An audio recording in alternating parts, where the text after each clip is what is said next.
Come on. All right, 1 second. Let's just give me everything set up here.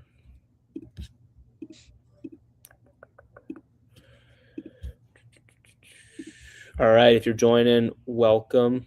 Just getting things going here, waiting for people to start joining in. Today we're going to be talking about testosterone, replacement therapy, peptides. It's going to be very exciting. Yes. Two of my favorite things. Two of your favorite things.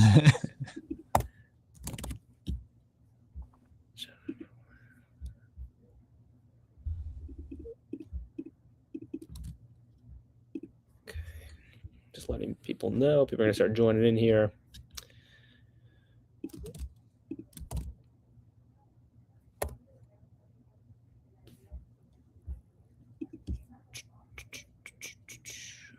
Here it is.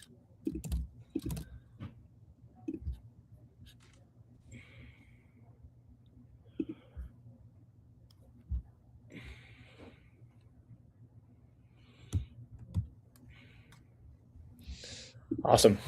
All right, and we're live. All right, guys, welcome in. If you're just joining here, today we're going to be talking about two very exciting things. We'll be talking about testosterone replacement therapy specifically for men. Maybe we'll get into testosterone replacement therapy for women in a little bit, as well as peptides, some of the recent news around peptides, everything you need to know. We're going to be busting myths. Anything you hear on this podcast, this is not medical advice, simply educational purposes only. MedMatrix, we are the largest and fastest growing functional medicine practice in Maine and New Hampshire. So we use these types of modalities every single day on thousands of patients. So we're definitely the authority here in Maine and New Hampshire. And today we're going to start off by talking about testosterone replacement therapy. My name is Cole Seifer. I'm one of the partners at MedMatrix. I'm also the director of marketing. Today we're joined by Dr. Colin Renard. Colin, thank you so much for joining. How you doing? Good. How are you, Cole? Good to be here. Good. Yeah, I'm super excited. So super excited. Yeah, two of my favorite topics. Right. Why don't you kick us off and tell us a little bit about? Let's start with something fun. What was your first? When was your first introduction to testosterone replacement therapy? Because it's not something that's super. Oftentimes we hear patients come in and they're like, they have low testosterone levels. They went to their PCP and they said, "Oh, you don't need it." So in conventional medicine, maybe there's something that isn't super widely adopted. Yeah. So what was your first introduction to testosterone replacement therapy? I mean, learning about it and then also treating it, but and I have no hesitations about sharing this, but actually personally using it. So that was a big sort of lights on for testosterone and kind of understanding the importance of it and how amazing it can affect patients, me being the patient, but got into doing a lot of hormone replacement when I first started practicing in functional medicine. And unfortunately, there are so many men that need it and also women. And the unfortunate thing is it's just so underutilized. And there's a lot of myths around it in both men and women. There's a lot of misinformation on social media coming from influencers and people that have not a lot of medical experience or medical background. So done a lot of treatment with patients over the years, men specifically with hormone replacement. It's extremely important as they age. So, and also young men, that's where I'm seeing it a lot. We can talk about this separately, but a lot of younger men are having issues with low testosterone. And I get asked the question all the time by patients and that are young or people that are not, that don't apply, but it's like, why is this happening in a 30-year-old man? Why does he have low T? So, it's a huge change in the way we live in our lifestyle. And we can talk about this further, but very, very interesting to really understand the ins and outs of testosterone therapy for older men and young men and women as well. So. Yeah, totally. Yeah. Where do you think the gap is between, I guess why is testosterone poorly addressed in conventional medicine? I think this just goes back to, and we talk about this all the time, especially in all of our platforms on MedMatrix and us as providers in functional medicine, is the conventional medical model or the conventional healthcare system just doesn't do a great job about addressing longevity in healthcare. They are so good at saving your life if you've been in a car accident, if you need an operation, if, something urgent, something acutely wrong, an emergency. But when we talk about longevity, when we talk about the proper aging that people do or need to do, it is just lacking in the way healthcare is administered, especially in the United States. It's not like that around the world. So I Hmm. think it is a philosophical problem of the mainstream or conventional medical system where they're not taught and they just do not know how to look at a person and say, okay, how can I optimize their longevity? How can I optimize their aging process? How can I make them feel good as they age? So I think that is where it lacks. Um, and hormone replacement for men and women, whether it's testosterone or women's hormone replacement, that's just part of longevity. So it's a missing piece, right? It's just not part of the conversation at all. So I think it really gets missed for a lot of people. Gotcha. Yeah. Let me see. Just pulling on my show notes here. Um, what roles do testosterone play in the body? Like, why is this actually an important hormone? Like, It- what are the when you have low testosterone or yeah. suboptimal testosterone? How does that actually throw things off?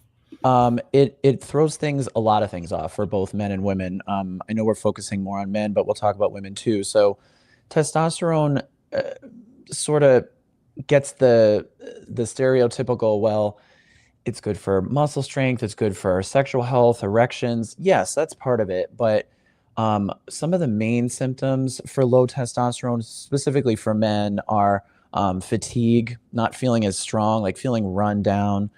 Depression's a big one, irritability is a big one. And then also changes in the body habitus, meaning the way you physically look. So less muscle mass, more abdominal or visceral fat. And then also what can happen is symptoms of estrogen dominance when the testosterone is low. So we call it gynecomastia, but the layman's term is man boobs. That's a very common symptom of low testosterone. And also just the overall change in, like I said, the body habit. It's not having as much muscle mass. Similar symptoms for women. Women experience decreased libido. They get fatigue. They get depression, irritability. Women can notice changes in their hair, changes in their skin texture. And also a big thing is issues with vaginal dryness or pain with intercourse. So testosterone is extremely important for both sexes. And we can talk about how that applies as they age and how it changes. But those are some of the most common symptoms we see with testosterone reduction. Gotcha. Um, why does low testosterone cause man boobs? Like, what's going on physiologically? So I hate to use that term because I don't want to be offensive, but gynecomastia or man boobs is caused by an accumulation of of fat in the chest. So when there's fat accumulation in the chest of a man, it can create the appearance of boobs like a woman has. And why this happens is men can have an overproduction of estrogen. So Hmm. when they have an overproduction of estrogen and also another hormone called prolactin, what happens is the body starts to store fat in the chest area. So you have this very um, loose skin, loose tissue there, and it resembles breasts, and it is one of the most common physical signs of significant hormone change. And that comes along with other things of insulin resistance and other problems in the body, but that's one of the main reasons why. Very Gotcha. common symptom. Very common symptom. See that all the time. Okay. Gotcha. Um, how often do men have low testosterone? Very often. I see this a lot. And unfortunately, we're seeing this a lot more in present day for a lot of different reasons, which hopefully we can touch on why this is happening. But more than people think, Hmm. men have low testosterone. And unfortunately, this is another part of the conventional medical space that is lacking is when we do tests, we have laboratory data about anything, whether it's a blood marker, an inflammatory marker, a hormone, thyroid hormone, whatever it is. There's a reference range, right, of what it should be. And most in the conventional health space look at that reference range as being normal, which it is, but in the functional world, what we look at is optimal. So this could be normal, but is it optimal? Is it low normal? Is it in the mid range? Is it high? And that matters. So an optimal range is what we're really trying to understand from a hormone perspective. And again, the conventional medical space just does not do this. So to give you an example, testosterone is optimal for a man at any age, a total testosterone level between about 700 and 1,000 on a blood work. So if people have had blood draws and they're seeing these numbers, that's what that means. So the reference range of testosterone, though, on a lab is 300 to 1,000. So if a man in his early 40s, something like that, has a testosterone of 320, a conventional doctor may say, oh, yeah, you're totally fine. Oh, but I'm fatigued. I'm not sleeping well. I have decreased libido. No, but your testosterone's normal, so you're fine. Yeah, but he's not, though. That's the thing. So the conventional doctor may say your testosterone at 320 is normal, but it's certainly not optimal. He could, in theory, double that number and be 600, even 900, and feel much better. So we are seeing a lot of low testosterone, but then we're also seeing a lot of suboptimal testosterone. Like I said, in both men that are older and younger men too, 20s, 30s. So there's a lot of low T out there, unfortunately, and it's being missed by a lot of people. Gotcha. How is that set up, like in the conventional medical system? Yeah, Like, a lot of people wonder, like, okay, why is this even a problem? Why are these reference ranges on labs so low? Like, why are they actually waiting that's a for you great to have? question. Yeah, because that's again going back to sort of the medical model of healthcare is, and not saying there's anything wrong with it, but it certainly doesn't allow people to live optimally. Um, The problem is if the reference range goes so low, then you can be normal but still low. So that it's just another downfall of the medical system in the way the philosophy of healthcare is we're not looking for optimal. So these reference ranges are created by data of millions of people, and they create these reference ranges based on what the average should be. So that's where these reference ranges come from. It doesn't look at what's optimal. It just looks at averages over millions of data points that have been collected over years. Mhm. So again, if we were to shift these reference ranges, it would have to be for something that's optimal. But again, there has to be literature to support that. There has to be a huge shift in the philosophy of healthcare. So that's why some of these reference ranges don't reflect optimal levels, which is what we do as functional medicine providers. That's the way we approach patients is optimal. Yeah. So what's the difference between the way like a functional medicine provider like yourselves approaches low testosterone versus now there's all these like men's health clinics popping up Yeah, that'll pretty much shoot anyone who comes in the door with TRT. Like yeah, what like what's different? Like what are you getting opposed to going from like, just any testosterone clinic because they're out there. yeah, yeah. Testosterone and hormone only clinics. No disrespect, but a lot of times what's happening is they're just giving a very standardized dose of testosterone for any guy that walks in the door. It lacks a personalized approach to their health. It lacks looking at other issues that could be going on with the man's health. So, for example, a lot of men that are older, say 50s, 60s, middle age somewhere, that are not in optimal health, right? They probably have low testosterone, which could be corrected, which is great, but they probably have a lot of other things going on too. They probably have insulin resistance. They might be pre-diabetic. They probably are not eating well. They might not be exercising. Maybe they drink too much alcohol. Maybe they smoke. All these factors that are involved in their health and their lifestyle contribute to testosterone optimization. So if you're just focusing on one variable, strictly the testosterone itself, that is a part of it, but a man's overall health is really where we want to put a lot of our effort to, because we want to try to optimize the body's ability to use testosterone. Mm, just giving it as a replacement and hoping everything else self-corrects, that's not how this works. You can't take testosterone and just live a poor lifestyle, be stressed, get no sleep, not eat well, not exercise.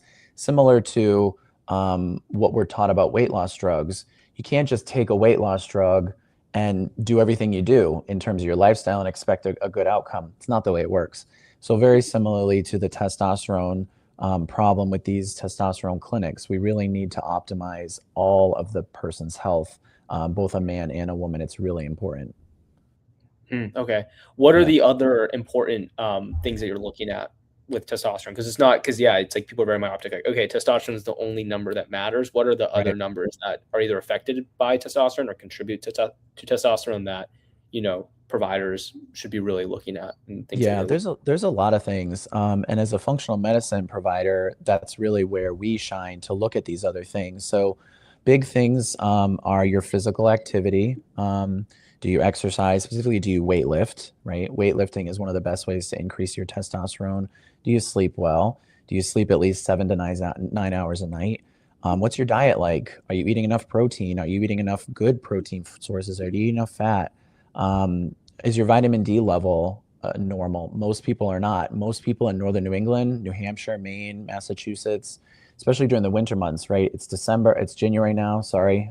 Happy New Year, everybody. It's January now. So, um, dead of winter, no sun exposure, their vitamin D is low. We need to talk about stress. We need to talk about alcohol consumption. We need to talk about cigarette smoking. at. Um, like I mentioned earlier, if people are pre-diabetic, if they're insulin resistant, if their cortisol or what their stress hormones are abnormal, all these things play a role. So we need to look at Gotcha. all these things together. So if you're a guy and you're like, maybe you got a stressful job, you got a bunch of kids, like Yeah, stressful, like modern day life is stressful in general, right? totally. How can stress impact your testosterone levels? Stress is one of the biggest factors that impacts everything in the body, not just testosterone, but hormones in particular. So, stress works on what we call an axis. It's an HPA axis. It involves different organ systems. So, what stress does is at a cellular level, it starts to burn out your cell's ability to function.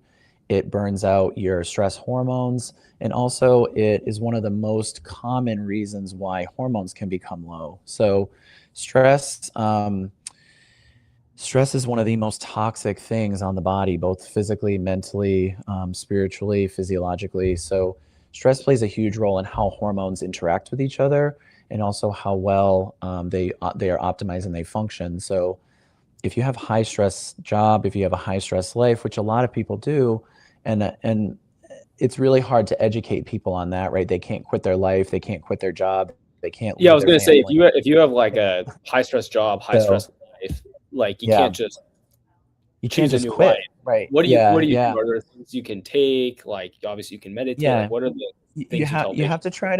to try to as functional medicine providers, that's part of our job, is understanding that people cannot live a perfect life, right?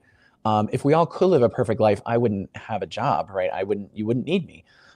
So my Right. job is to not only provide the medical treatment for patients, but it's also to educate them about things that they can do. So high stress life is pretty much everybody, but we need to understand how we can make little changes. So, little changes in your day to day, little changes in sleep. If you can get better sleep, that can be helpful. If there's ways you can be more mindful, if there's ways you can practice meditation, if there's ways you can practice more self care, even if it's 5, 10 minutes a day, over a lifetime, that makes a huge difference. So, part of it is trying to work with the patient and trying to figure out where there's little ways to make change. And that's the best way. There are certain supplements that we use to manage stress. One of my favorites is an adaptogenic herb called ashwagandha. Ashwagandha helps increase your testosterone, helps manage stress. So there are little things that we try to do to help people. But no, life is not perfect. Does ashwagandha actually work though? Because I mean that's like one of the things you hear like all the time online. It's pretty popular. Like how like truly how effective is It's ashwagandha? if I have a man with low T, am I gonna say go take ashwagandha and your tea is gonna be better? Probably not. But it can be very helpful as an adjunct. And it is one of the herbs that has been shown to improve and optimize testosterone levels. There are also other herbs that I go for. A couple that come to mind, something called Tonkat Ali, fenugreek, ginseng, vitamin D, magnesium. That's not an herb, but vitamin D, magnesium, zinc. These are all things that men can take. But when we understand testosterone depletion in a man, it's really understanding the man himself, right? So, how old is he? What is his lifestyle? What other issues are going on? Is he pre-diabetic? Is there a thyroid problem? Is he overweight? So there's a lot of things that are involved, and that's why these sort of one-stop shop testosterone clinics, in my opinion, don't do a great job at assessing a man's need, is because they can just give T. Sure, great, but what about all Hmm. these other things that need to be done? So there are things that can be helpful, but 9 times out of 10, especially for a man who's of a certain age, they really need proper testosterone replacement. And we Okay. can, as an aside, to give a little statistic on this, men over the age of 30 to 35 start to lose their testosterone by about 1 to 2% per year. So if you're 60 and you have low T, you could be doing all the right things with diet, lifestyle, eating well, taking herbs, taking all your supplements. You still may have low T because it's just part of the natural aging process. So that's where we need to take into account, okay, what can we do to get this man optimized? Well, he probably needs testosterone. There's not a lot that can be done to fight off the aging process, but it is also inappropriate to try and hormone replace a man's poor lifestyle. So you have to work with what you have with the patient.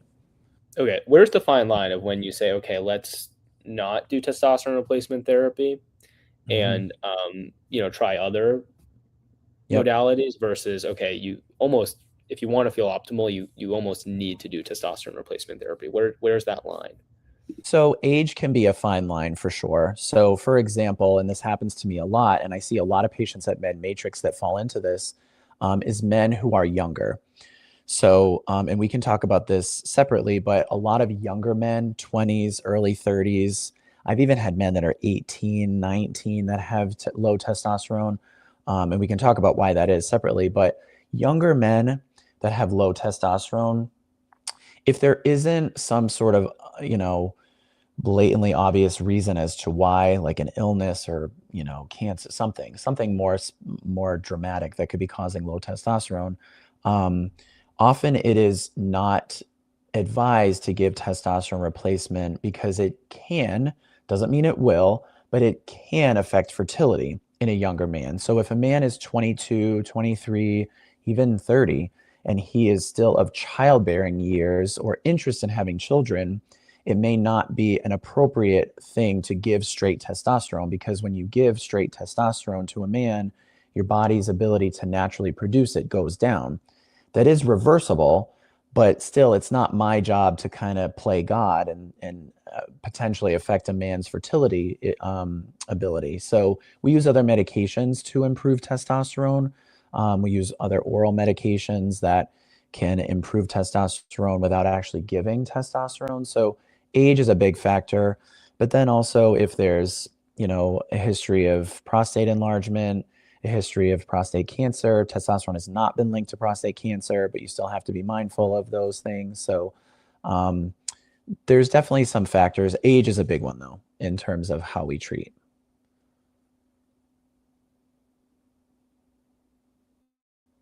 Oh, Cole, we can't hear you. My bad. So on Here the you flip are. side, what's Yeah. like the um, who's someone who like needs testosterone replacement therapy and that's not getting it from there? Because eventually, if you have like testosterone levels of like 50, then insurance will cover it. But who's Yep. someone who's like insurance wouldn't pay for testosterone replacement therapy that like actually needs it, and if they did it, they would feel so much better. So most of these guys that need it, um, like the let's say stereotypical or average guy that needs it, is maybe midlife or slightly beyond, right? 50 to 60. Health has not been a huge importance for that person. Maybe they eat decently, but they're not totally on board with eating well. maybe they try to exercise a little bit, but not really. They're probably overweight. They're probably a little bit insulin resistant, right? They have high cholesterol. Maybe they have high blood pressure. Sort of a very average middle-aged man that does not take health as seriously as he should. And he goes to the doctor not feeling too great, right? Maybe he's on blood pressure medication. Maybe he's on a diabetes medication. Maybe he's, trying to diet but not doing the right things because he needs to lose 50 pounds. And he has, and by some chance, right, his primary care doctor runs a testosterone. Maybe for a guy like this, it's 350, right? We talked about the reference ranges. They go typically a 300 to 1,000. So his doctor says, "Oh, yeah, your testosterone's fine. I'm sorry you're not feeling well, but keep trying to lose weight, keep trying to eat well, come back to me in 6 months," right? No answers there, right? That's the guy who needs tea, 100%. This is the most common patient that I have on testosterone is a man that fits into those demographics for sure. Like I said, there are other men, younger, 30s, 40s, that need help, but most guys that I see, and I think that we see here at Med Matrix, are those demographics, and Hmm. those guys need tea. And they're, like I said, they're being under treated by their primary doctor or someone that's monitoring them because their levels are normal, but they're very suboptimal. Okay, gotcha. And for those people, they're going to be on it for the rest of their life. So that's a thing that men have to wrap their head around. Is when you start hormone replacement, it's usually a lifelong commitment. So if we think about it, right, if men's testosterone reduces by 1 to 2% every year after age 30 to 35, you're fighting with a natural decline of your hormone levels just as part of the aging process. So if you're 50 and you have low testosterone, you can do some things. As I said, we could get you to lose weight. We could get your diet perfect. We could get you in the gym 5 days a week, lifting heavy weights. We can optimize your supplementation. All of that is going to help, right? Maybe a 320 testosterone level in a guy who does all those lifestyle changes for a year will bump up to 400, something like that. Is that still optimal? No, it's not. So, and there's a lot of new evidence to prove that. So, when I educate men, I say, listen, you can do all the right things which you need to do. It's dramatically important.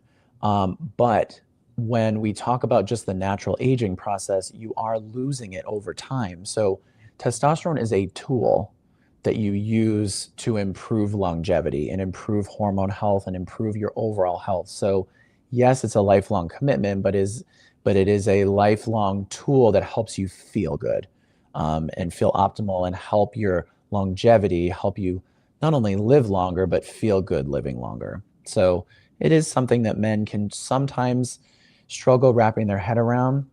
But the thing is, once they get going on it, they don't care how long they have to be on it. So, And are there any like side effects, risks to being on no. testosterone for no? No, there Why? is some common, yeah, there's some common misconceptions that testosterone replacement causes prostate cancer. It does not. There's plenty of data to support that, and then there was actually a study. It's called the Traverse trial.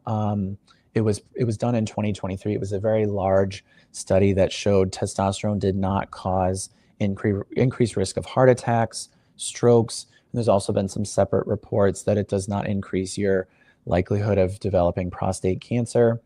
Um, Testosterone replacement can cause an increase in the size of a man's prostate over many, many years, right? If a man's on T for a month or 2 months, it's not going to increase his prostate size. I'm talking about decades. And that's just something that has to be monitored, with certain laboratory tests and physical exams. So, not something that should sway anybody from not doing it. There's actually Gotcha. studies that show men that have low T are more at risk to develop some sort of comorbidity with age, a heart attack, a stroke, cancer, because the absence of the hormone is driving poor health long term. Gotcha. Where's the fine line of like too much testosterone? Because you go to the gym and you see some guys who look like a Greek god? Like, is too much Well, testosterone ever a that's bad thing? probably other things sprinkled in there that are Sure, not yeah, legal, and we won't talk about those. But too much testosterone can be a bad thing. You want to find the sweet spot. Like I said, we are aiming for, and the way my approach and sort of a general approach at MedMatrix is the physiological range. So on paper, that is usually between 700 and 1,000 of a total testosterone. Um, Also, it's how a man feels, right? That's that plays a lot into it. So that's why it's really important to measure labs and do adequate monitoring. And when most men get at a good dose, they stay pretty consistent with their hormone levels for a long time. So you don't have to check levels like every week or every month. Once we get people on a good testosterone dose, twice a year, once a year for some men is adequate monitoring. But there are also risks of increase in red blood cells. When there's more testosterone in the body, there's an increase likelihood that more red blood cells will be made.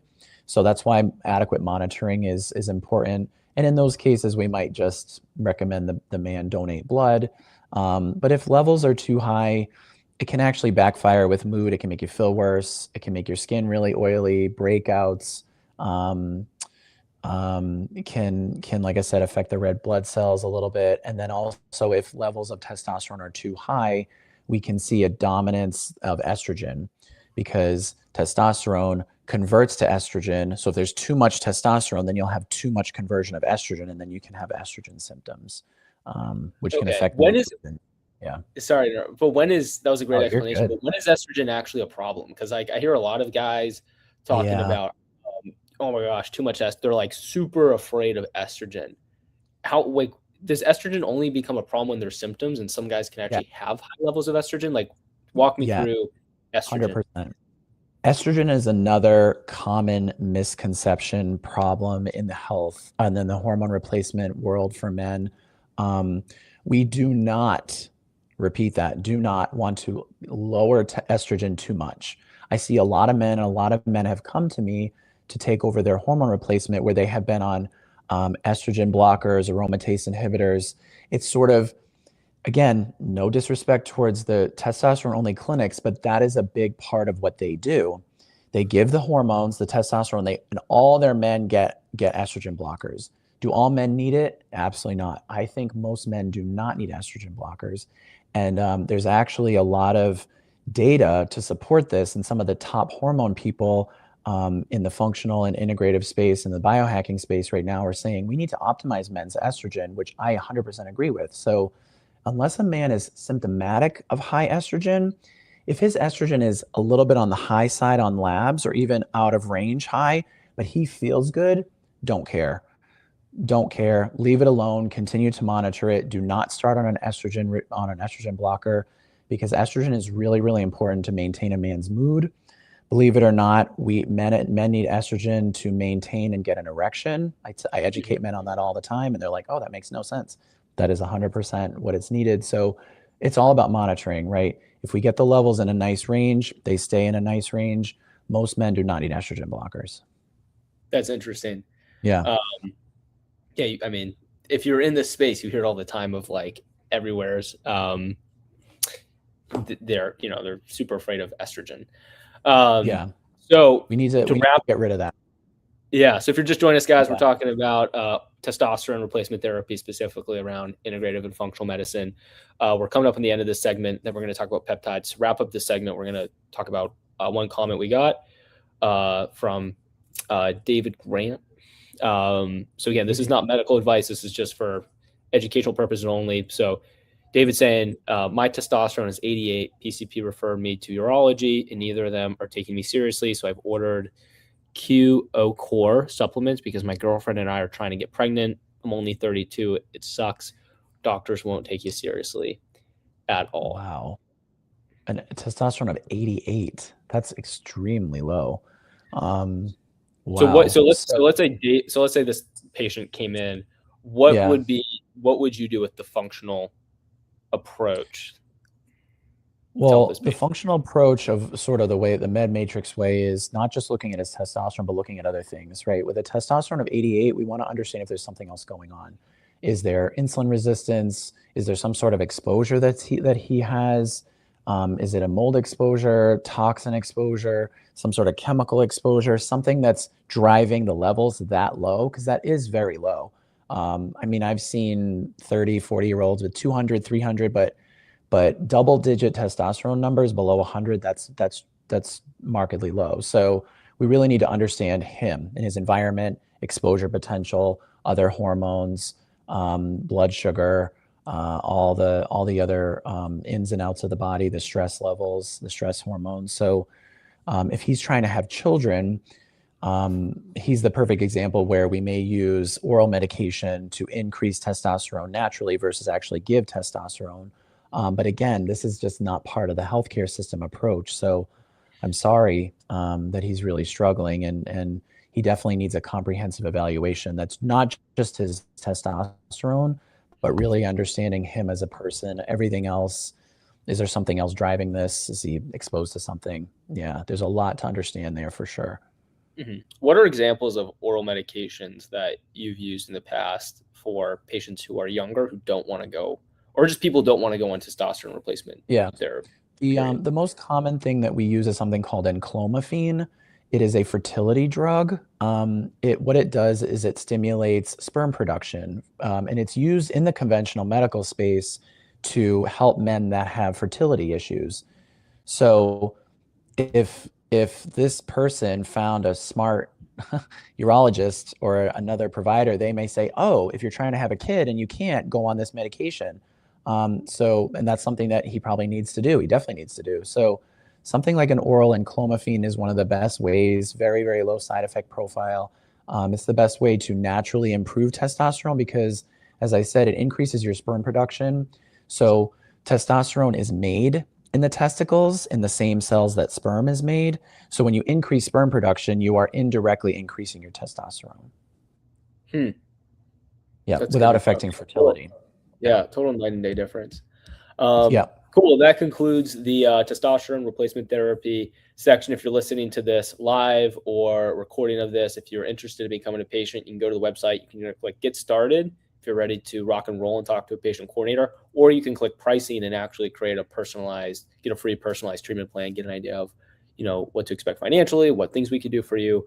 So if you're interested in becoming a patient, go over to medmatrixusa.com. Just look up MedMatrix.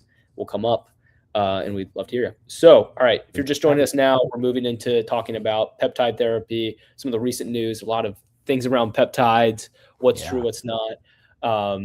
And yeah, so my name is Cole Seifer. I'm one of the co-founders of MedMatrix. I'm also the marketing director. I'm joined with Dr. Colin Renard. Colin, thank you so much for joining for the Hey, second segment. everyone. Thanks, Cole. Yeah, thanks for having me. Peptides are a hot topic right now, so I'm happy to dive into this with you. Yeah, bring me back in time to your first introduction to peptides because this wasn't something that was taught in conventional medical school, right? No, no. It's actually fairly recent. In my career as a functional doctor, this is something that is fairly new for me too in the last few years. Because they've always been there, but really the advent of, I think, social media has really allowed peptides to explode, and that's a good and a bad thing. There's a lot of misinformation out there, and we can talk about the specifics of that. But I started understanding the role of peptides when the weight loss drugs came out. So the Mhm. GLP-1s, because those are peptides. People don't really understand that, but Ozempic, Mounjaro, Wegovy, those are peptides. So GLP-1 or the GLP-1 GIP, or which is tirzepatide, those are peptides that affect weight loss. So those are hormone receptors. Those letters that we talk about, GLP-1, that's a hormone receptor. So when these really came on the scene and we're really trying to like deconstruct how these all work, then the other peptides really started to follow because the peptides work incredibly well, have not a lot of side effects, some of them. So that's where I started to really get involved, and then my own personal journey of bodybuilding and working out really is where I started to learn about some of the peptides that are used in more of the athletic world. growth hormone, peptides, bodybuilding peptides. So it just kind of exploded from there. And then also patients start asking, have you heard of this? Have you heard of that? I saw this on Instagram. I saw this on TikTok. And then me as their doctor, it's like, I have to learn this. So I took it upon myself, not only for personal use and personal knowledge, but I had all these patients wanting to know all this stuff. So it really exploded in the last 2 years, last 5 years, definitely. But the last couple of years, it's really exploded. Gotcha. Um, And we can talk about what peptides are if people don't know. yeah, I was gonna say we got a little ahead of ourselves. So let's go back. We got a little ahead. Yeah. So if we want to talk about specifically what a peptide is, a peptide is basically a short chain of amino acids. So amino acids are chemicals in the body that come together to make more known as a protein. You need amino acids to make proteins, but that's a long chain of amino acids. A short chain of amino acids is a peptide. And peptides they occur naturally in the body, and peptides also occur naturally in foods, but they play roles, like I said, at affecting certain hormones, certain receptors on the body. And most peptides, there's a lot out there, but most peptides can affect cellular function. They affect some sort of signal. They affect hormone production. And they also are used to build essential structures like collagen, elastin. They're popular in promoting skin health, muscle repair, also immune response and immune regulation. So those are common things that peptides do. Mm-hmm. Gotcha. So why are peptides such like a advancement in the healthcare space? Like why, walk me through the difference between like peptides and like a normal pharmaceutical. Yeah. And the question I get a lot too is what's the difference between a peptide and like a supplement or like an herb? So a pharmaceutical is a synthetic molecule that's made often to turn something off in the body, right? Turn off some sort of enzyme, turn off some sort of metabolic pathway. And it's a synthetic molecule. So a peptide differs in that where it's not synthetic and it's a very short amount of amino acids. So what these amino acids, like I said, are doing is they're affecting a receptor, and they're often causing some sort of upregulation, or they're allowing something to work better, versus a medication often turns something off. So we don't always want to turn stuff off, right? The body is the body. It's supposed to function. It's supposed to do what it's doing. We don't want to turn everything off in the body. Then what are we left doing? So the difference between a peptide and say a supplement, and some peptides come as oral supplements. I want to make that clear. We can talk about that, but a supplement is usually some sort of a vitamin, right? Or an herb or a plant chemical. Those are actual physical substances that are derived from, like I said, an herb, a plant, whereas a peptide is more of a microscopic compound of these amino acid chains. So there's a lot of science here, and I don't want it to get too confusing and too bogged down on the weeds, but those are some of the basic differences. Gotcha. Okay. Yeah. That was a good explanation. Can you explain what bioidentical means? Like peptides are bioidentical. Like what does that mean?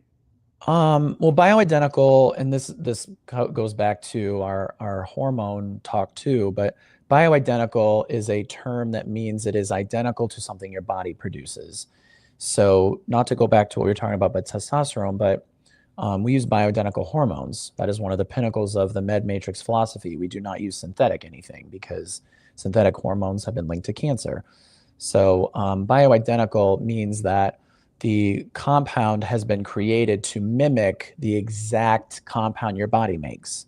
So it's used as a tool. It's used as an addition, a repletion of something that's deficient, versus a synthetic thing that your body has to metabolize and try to work through and utilize, that it's not really supposed to be there. So bioidentical is a huge important thing when we talk about hormones and peptides. You want to be using bioidentical always. Gotcha. Yeah. All right. Now let's get into this is such a hot topic. What's the difference between research peptides you can get for like $50 on, on the internet versus like the FDA, 503 A and B pharmacy peptides that, we prescribe to patients at MedMatrix. What's the difference? So there's a lot of differences. You talk about the FDA. Some peptides are not FDA approved. Some are. The ones that are most commonly seen that are FDA approved are, like I said, the GLP-1s, some of the weight loss drugs, and some of the other ones that we get from compounding pharmacies. So there are a whole lot that are not FDA approved. So this is a big thing, and I want to say it's an issue because there are so many people in the social media world, influencers, and we can put that word in quotes, right? Because they profess peptides, but they may have a lot of experience with them, and that's fine, right? You can be a non-healthcare, non-licensed healthcare provider and have experience with healthcare themes, herbs, nutrition, peptides, hormones, but as a person without a license, right? I have a lot of licenses, I have a lot of board certifications. I have to maintain a certain level of um, professionalism within my licensing ability to give things to patients that are considered safe and are considered efficacious. So when we talk about things that are not FDA approved or promoted on social media by certain people that have really no license to do so, they can just talk about whatever they want because they can't get in trouble with anybody. A lot of these things come from unreputable sources. We don't know how they're manufactured. We don't even know if what's in there is what they're saying, right? You could go on some website for a peptide and they're advertising BPC or, a GLP-1. Is that even what's in that file? You have no idea because these peptide companies are often marketed as research only or non-human consumption. So in theory, they're advertising this non-medical product when the problem is we really need to be doing something that is approved, that is pharmaceutical regulation, that is overseen by a provider, the dosing is right. So that's really the big issue is you don't know what you're getting. And, there could be heavy metals in there could be toxins in there, and you're really kind of going in blind without guidance on dosing that's appropriate for you.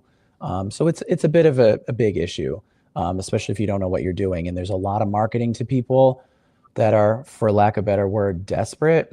So it becomes a huge problem. Gotcha. Yeah. Is there yeah, thanks for the clarity there. Is Yeah. there ever a time with peptides where someone like should not take peptides? It depends on their history. So that's why it's really important, like we said, and this isn't an advertisement for us, but when you're going to some of these clinics that just offer hormone replacement or like, yeah, we'll get you on peptides um, without any other medical background, without any other history, without any other understanding of the person, it can be really inappropriate because you're not understanding how that peptide how it may affect that person. You don't understand their health history. So Mhm. there aren't blatant contraindications with certain peptides, but certain ones there definitely are that are more mainstream. So like the GLP-1s, the weight loss drugs, there are contraindications to those.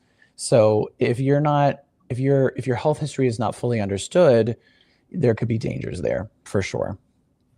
Could you give And me an I example of a counterindication of a GLP-1? Because literally, like, you can go online and just go, like Hims, Hers, Row. There's all these. You can go online, get pretty much any GLP-1 you want without testing, without seeing a provider. What are the actual counterindications of a GLP-1 where you should not be taking a GLP-1? Yeah. So this goes back to the person's, personal or family history. So GLP-1s or the weight loss drugs are contraindicated in a few people. Specifically, if the person has a personal history or family history of medullary thyroid cancer or multiple endocrine neoplasia syndrome type 2 or MEN2. Also, if the patient has a history of anaphylaxis to GLP-1s, which they would have had to take it once before, um, pregnancy, because there's some studies that show there's risk to fetal development. There's some other cautions that are not strong indications, but if a patient has a lot of significant GI issues, something called gastroparesis or slow gastric motility is a bit of a red flag. If the patient has a history of severe pancreatitis, if they have certain kidney disease, and then also you have to understand the patient's medications that they take, if there's contraindications with certain medications. So it is something that most people can safely take, but that's why understanding a person's background and medical supervision is really, really important. So, Gotcha. Okay, going yeah. a little deeper, what are the because whenever, for Med Matrix at least, new patients, they do a lot of lab work with us on their first appointment. What are important lab markers that you're looking at on patients Mhm. who are interested in peptides or when you're considering peptides? Well, depends on the peptide. So if we're using peptides that are more for inflammation or soft tissue repair or skin health or longevity, anti-aging, there's not a lot of lab work that needs to necessarily be done for those, aside from just normal liver function, kidney function, which would be done anyway with any patient. But for some of the weight loss drugs, the GLP-1s, those are a bit more involved. You really need to understand the cholesterol levels. You need to look at blood sugar levels because you want to make sure there's no issues with hypoglycemia or low blood sugar. You want to look at their thyroid hormones to make sure that there's normal thyroid hormone at baseline. And you also want to look at pancreatic level, pancreatic function tests. GLP-1s can affect the pancreas rarely and without close monitoring, of course, but you want that stuff as baselines for sure. Gotcha. Okay. Yeah. But most of the peptides we're using, like I said, for the more wellness space that are not weight loss specific. So, your anti-inflammatories, your skin supportive, your muscle mass supportive. Not a lot of laboratory monitoring is needed, other than basic, like I said, liver, kidney function, blood work is appropriate. Gotcha. Talk to me about the personalization of peptide protocols because, there's a lot of people out there that they're able Yeah. to get peptides online and they kind of like Yeah. self-diagnose. They got Dr. TikTok and, they're Yep. ordering the Wolverine stack and all these Yeah. whatever Oh, famous one of my peptides. favorites. Yeah. So what, Yeah. like, can you give me an example of like how personalization and like a because there's a lot of peptides. We have access to a lot of peptides. Um, like, can you give me an example of like what a personalized peptide approach looks like? Um, Yeah. Yeah. So a personalized peptide approach is really understanding the patient's goals, right? What are they looking to do? And then trying to understand if peptides are the best route for them, right? Peptides are not an overnight solution. So if people are not willing to commit to the work of doing a peptide for many weeks, months, maybe it's not the right thing for you. We also have to consider if they're appropriate because most peptides need to be injected. There are oral peptides that are very beneficial and effective, but a lot of the ones that we use are injected subcutaneously or beneath the skin. So we need to understand a patient's ability to do that, or if they have things that would preclude them from doing that. We also need to understand the patient's other issues, right? We need to understand if we're trying to use a peptide to mask another problem, right? If a patient has low hormones, like a man with low T, a woman that's menopausal or perimenopausal, somebody that's their diet's really bad, they smoke, they drink alcohol. There's a lot of things that probably need to be done first, right, before we consider a peptide. So if a man has low testosterone, pre-diabetic, sort of that average person I was talking about earlier, should they go on peptides right away? Well, it's not that they're inappropriate or that they wouldn't be of benefit to that person, but what's the hierarchy, right? Functional medicine and a personalized medicine approach is all about the hierarchy. What do we need to do first? What are our short-term goals? What are our long-term goals? So a peptide does not outmask, it doesn't outdo a poor diet, right? It doesn't outdo lack of physical activity, lack of exercise. Like I mhm. said, if someone's in low hormone state, it's not going to get your testosterone to 800. So we really need to take into consideration where the person is at any given time in their health journey, and also what their goals are. Most people can benefit from peptides, but it's using them to your advantage. And what I mean by that is using them at the right time so that they work in synergistic with your other treatment and that the body is ready to utilize them. Versus if the patient is in a bad way, their health is not in an optimal level, the peptide is not going to work as well. You're not going to get as much benefit out of it. Gotcha. Yeah. It, with peptides, are they something that you're on for the rest of your life? Like if you start a peptide, okay, now you have to do this peptide forever. No. No, peptides, unlike hormone replacement, peptides are not something you have to do for the rest of your life. Depends on the goals, right? But a lot of peptides are not designed to be used for long term. Because they affect hormone receptors, you want to use them in a shorter term and something that is scheduled with your healthcare provider because you want to make sure that you're not overdoing it. Mm, We worry about something called receptor burnout, where you're giving too much peptide over a long course of time and the hormone receptor that the peptide affects is starting to become dysfunctional because you're giving it too much signal. So this is where adequate monitoring and timeline works. Um, Certain peptides like the GLP-1s, those can be used for a long term, and most people will probably use them for the long term. But they can be safely discontinued too. So it depends on the peptide and it depends on the goals. But they're certainly not designed for lifetime use, but they can be if they're used appropriately.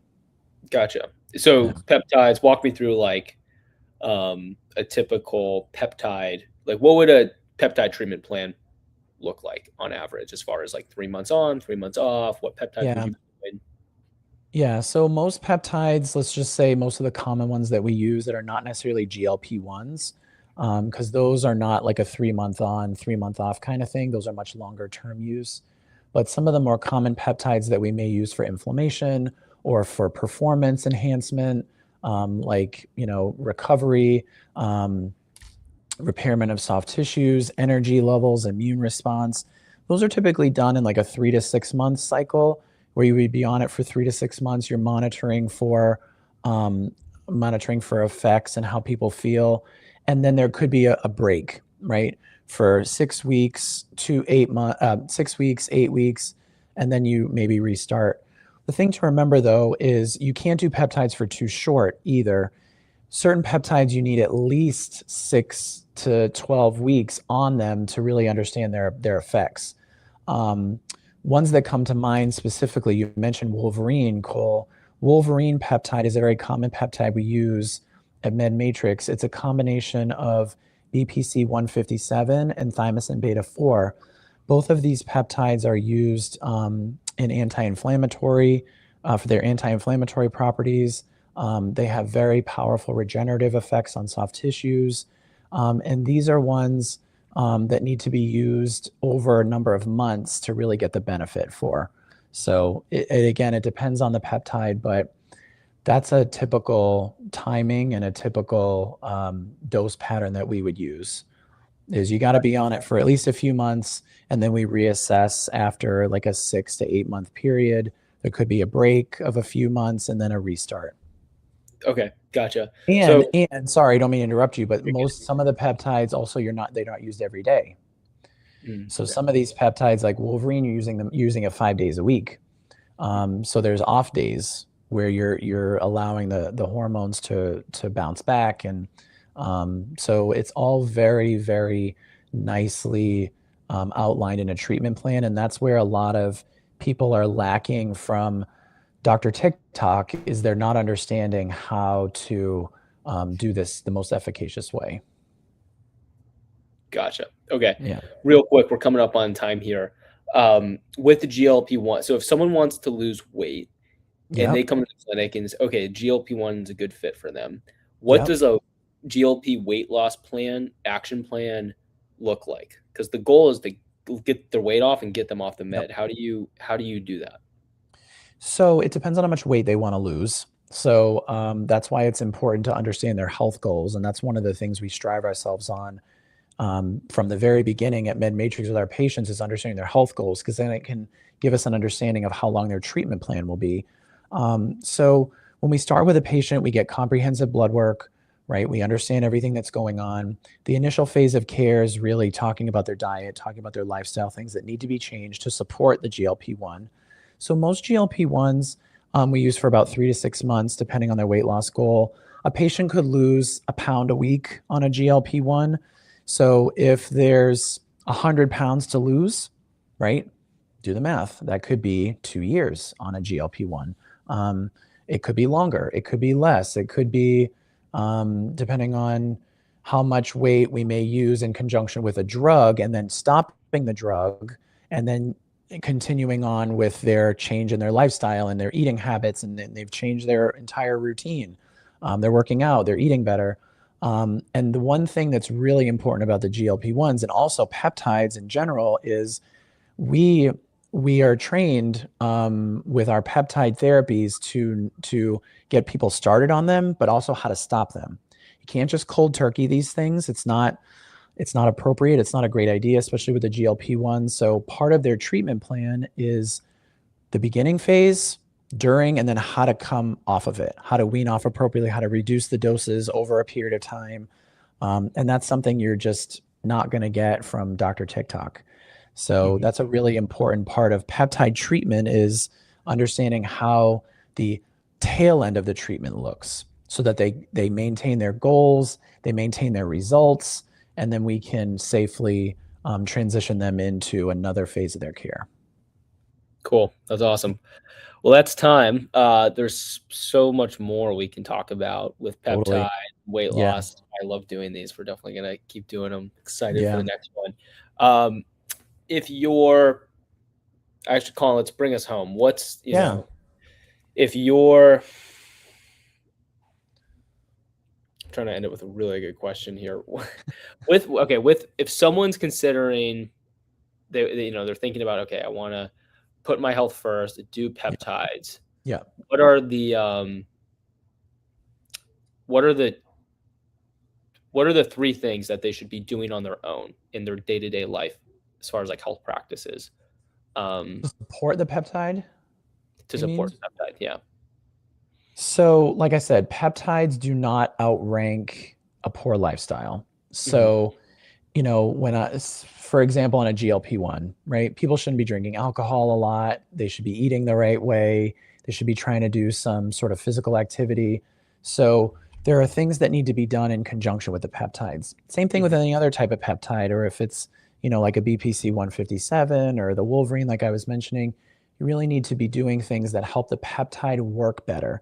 So, you need to be eating well, right? Poor diet is going to decrease the effectiveness of anything you do: hormones, peptides, herbs, supplements, whatever.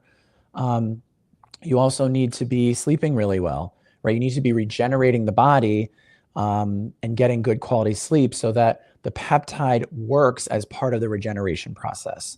So if you're sleeping 4 hours a night, 3 hours a night, and you're trying to lose weight and you're trying to get your peptides optimized, they're not going to work as well, because your body is not in that regenerative state where the peptides work. That's where peptides work, is in the regenerative state.